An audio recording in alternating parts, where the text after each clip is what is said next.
A'udzubillahi minasyaitonirrajim. Bismillahirrahmanirrahim. Rabbi shrah li sadri wa yassir li amri wahlul 'uqdatam min lisani yafqahu qawli. Alhamdulillah para penonton semua, 2 hari lagi sahabat kita yang kita nantikan sepanjang setahun akan mengunjung tiba. Ya Allah, moga Allah bertemukan kita dengan Ramadan. Moga kita dapat bertemu dengan Ramadan dengan senyuman yang panjang lebar lah kan. InsyaAllah topik kita pada hari ini, Ramadan datang dan tersenyum. Kita nak seronok bertemu Ramadan, Ramadan pun kena seronok jumpa kita. InsyaAllah nak melanjutkan perbincangan bersama dengan kita di studio, Ustaz Muhammad Azli, Abdullah Al-Hafiz, pengerusi Musola Ar-Rawdah sudah pastinya, dan juga Masya Allah selebriti tersohor Kuna Muzanis yang berada dengan kita di studio. Ahlan wassalam. Ahlan bik. Dan pastinya 2 hari je lagi kan? Itulah. Dah ready ke? InsyaAllah. Excited kan? Excited sangat. Dan insyaAllah saya kira tahun ini juga adalah tahun di mana Musola Ar-Rawdah akan beroperasi. Di bulan Ramadan. Alhamdulillah. Akhirnya. Alhamdulillah. Exciting. Kalau ada rezeki saya nak pilih juga Ustaz. Mai. InsyaAllah. Tapi apapun, untuk pertama sekali ialah kita nak ceritakan tentang 2 hari berbaki ni. Apa yang kita kena letakkan dalam minda kita, apa yang kita kena setkan dalam diri kita, supaya bukannya kita datangnya Ramadan kita ni terpinga-pinga. Tapi dengan berbaki 2 hari lagi kita bersiap siaga meraihkan Ramadan supaya kita ni boleh start gear 5. Terus laju speed ni. Dan gear 5 tu dia sampai gear 10 lah kat ujung tu. InsyaAllah.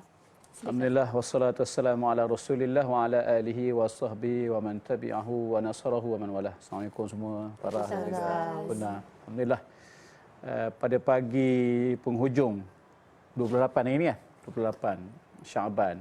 Mungkin kita dah kena muhasabah diri kita di hujung Syaban yang juga merupakan bulan yang penuh keberkatan. Sejauh mana dah kita berlatih untuk menanti kehadiran tetamu agung di Ramadan 2 hari lagi. Ramadan tajalla wa batasama. Tuba lil abdi iza gtanama. Itu sebenarnya pantun ataupun sajak ataupun syair Arab. Dia kata Ramadan tajalla wa batasama. Ramadan datang dan tersenyum. Tuba lil abdi iza gtanama. Beruntunglah bagi seorang hamba itu apabila dia mencari, dia merebut peluang dalam bulan Ramadan ini. Bulan Ramadan ini sebenarnya bulan yang Allah menyebut dalam Al-Quran tentang kelebihannya. Nabi menyebut dalam hadis tentang kebaikan, kelebihan yang banyak. Begitu juga alim ulama membahaskan begitu panjang lebar tentang betapa bulan Ramadan ini tidak patut dibiarkan datang begitu saja tanpa dirayan dengan sepenuh hati. Maka sebab itulah ada beberapa perkara yang kita kena buat, kita kata muhasabah sikit.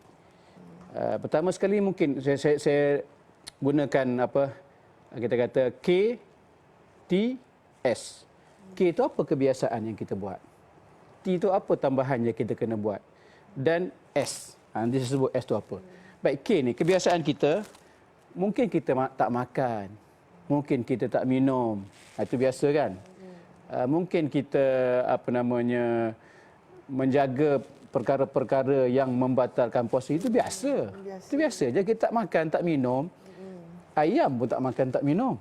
21 hari bila dia bertelur, dia mengeram, dia tak makan, tak minum. Jadi Jadi kalau sekadar kita membuat kebiasaan tak makan, tak minum, tak jaga perkara membatalkan puasa, itu bagi saya siapa-siapa boleh buat. Bahkan ramai di kalangan bukan Islam yang berpuasa sebagaimana yang saya sebut tadi, tak makan, tak minum.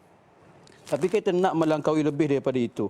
Bukan sekadar tak makan, tak minum, bukan sekadar kosongkan perut. Akhir juga ni, bukan sekadar kosongkan perut, bukan sekadar kosongkan daripada melakukan perbuatan yang dilarang, bukan sekadar kosongkan mulut kita daripada mengata dan mengeji, bukan sekadar kosongkan hati kita daripada kelalaian, tapi ada benda lain yang kita kena kena tambahkan. Apa dia antaranya? Kena tambahkan dengan satunya tilawah Al-Quran. Kita tak nak lagi sekadar kita puasa, kata orang lembik pagi sampai ke maghrib, lembik tapi tersidai tepi-tepi dinding menunggu buka. Kita nak tambahkan dengan tilawah Al-Quran. Kalau tidak boleh banyak, sekurang-kurangnya satu hari ada bacaannya. Kemudian tambahkan dengan talaki Al-Quran. Talaki Al-Quran maksudnya apa? Kita mungkin cari guru yang ada buka kelas-kelas Quran pada bulan Ramadan ni. Kita cuba perbaiki bacaan Al-Quran kita. Mungkin tambah sikit lagi satu T lagi, tadabbur. Kita hayati makna Al-Quran. Kalau kita baca Al-Quran sehari satu juzuk, sebagai contohlah, kalau sempat kejar. Kalau tak dapat setengah juzuk pun okey, tak dapat setengah juzuk satu muka pun okey sebenarnya. Cuba tengok berapa muka yang boleh kita tadabburkan. Kalau kita baca satu muka, setengah muka pun okey. Tadabbur. Mungkin juga kita kena tadarus. Perbetulkan balik tajwidnya, makhrajnya. Boleh juga kita pertingkatkan yang biasa kita buat pada waktu malam, tarawih. Mungkin dulu sampai 4 lah rasa nak balik lah. Penatlah imam ni baca. Allah, bismillahirrahmanirrahim. Lambat. Sempat ke habis tarawih kita pagi esok, dia kata. Jadi cuba kita perkuatkan sikit tarawih kita. Sebab tarawih ni solat rehat-rehat, bukan solat kejar-kejar. Jadi buat, kalau larat 4, jangan balik. Tunggu dulu, berhenti sekejap 2 rakaat, sambung pula lepas tu. Kau nak minum-minum kopi dulu kan. Jadi kita perbaiki tarawih kita. Kemudian kalau ada slot-slot tazkirah siang ke, malam ke, kita dengar, pasang telinga kita. Supaya inilah peluang yang kita rasa yang Allah nak beri pada kita, yang Allah sebut, yang Nabi sebut, Allah nak buka pintu syurga. Allah buka pintu syurga, adakah sekadar buka macam tu, kita nak masuk, kata orang nonoi gitu ya. Tentu sekali ada perkara-perkara yang kena kita lakukan. Kemudian jangan lupalah pada waktu dini harinya kita tahajud dan juga taubat. Tahajud taubat kena perbanyakkan pada bulan Ramadan ni. Dan ada satu perkara lagi, iaitu S. S ni ialah perkara yang S selalu kita cuaikan. Ramai di kalangan kita yang cuaikan S pertama, sahur. Oh, ramai betul, terutama di kalangan anak muda nak pesan, pakcik nak pesan ni. Pakcik nak pesan pada anak-anak di luar sana. Sahur, tolong bangun makan.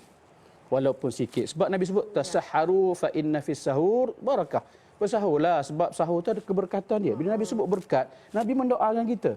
Sebab itulah, walaupun kita makan sikit, sebab kita nak bersahur, maka kita rasa keberkatan tu memanjang sampailah ke maghrib. Biasa perut ni kalau bulan-bulan bukan puasa, asyik gastrik je kalau tak cukup makan tak. Alhamdulillah, bulan Ramadan berkat Nabi doa, dapat kita jaga perut kita daripada mengagam sampailah ke maghrib. Ustaz, maaf. Sahur ni keberkatannya itu hanya untuk Ramadan ataupun bila-bila masa kita bersahur? Bagus soalan. Sebab Nabi sebut umum, tasahharu. Satunya, Nabi menyebut tentang sahur pada bulan Ramadan. Keduanya memberi maksud sahur pada mana waktu bila kita berpuasa, ada keberkatan dia. Sebab sahur ni waktu dini hari, dia ambil pada ashar. Waktu dini hari, yang mana waktu ni, kenapa Nabi sebut berkat?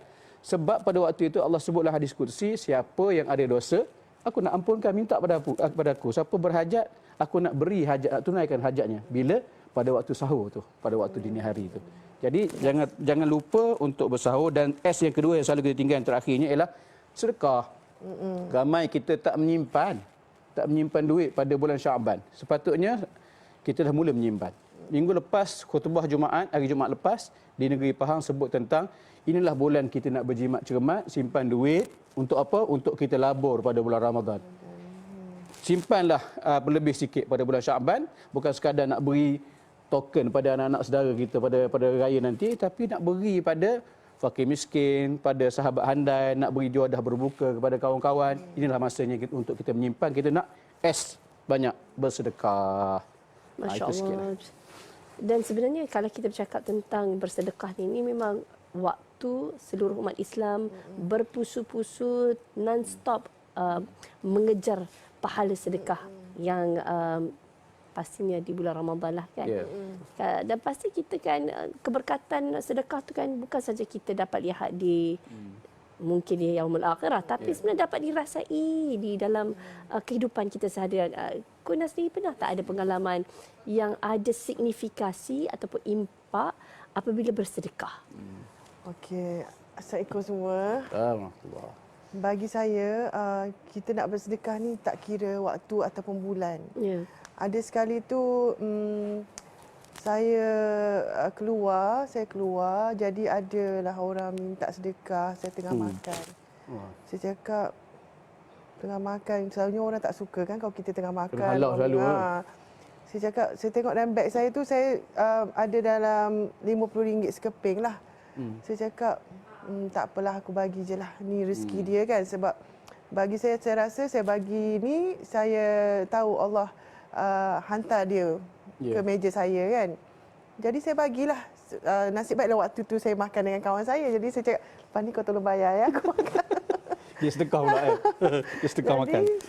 Saya bagi, Alhamdulillah, lepas saya bagi tu, saya dapat call. Biasalah kerja saya kan syuting, kita freelance kan. Ada offer, Alhamdulillah. Jadi pada pandangan saya, kita memberi ni, Allah beri lebih daripada apa yang kita beri. Allah sayang pada orang yang suka bersedekah. Betul. Sebab solat ke puasa tu, kita buat untuk diri kita.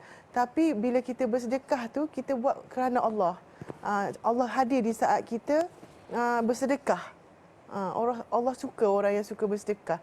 Bersedekah ni banyak cara lah. Boleh bersedekah, kita belanja orang makan, kita sedekah baju-baju kita yang kita tak nak pakai, ataupun bersedekah dalam bentuk wang ringgit.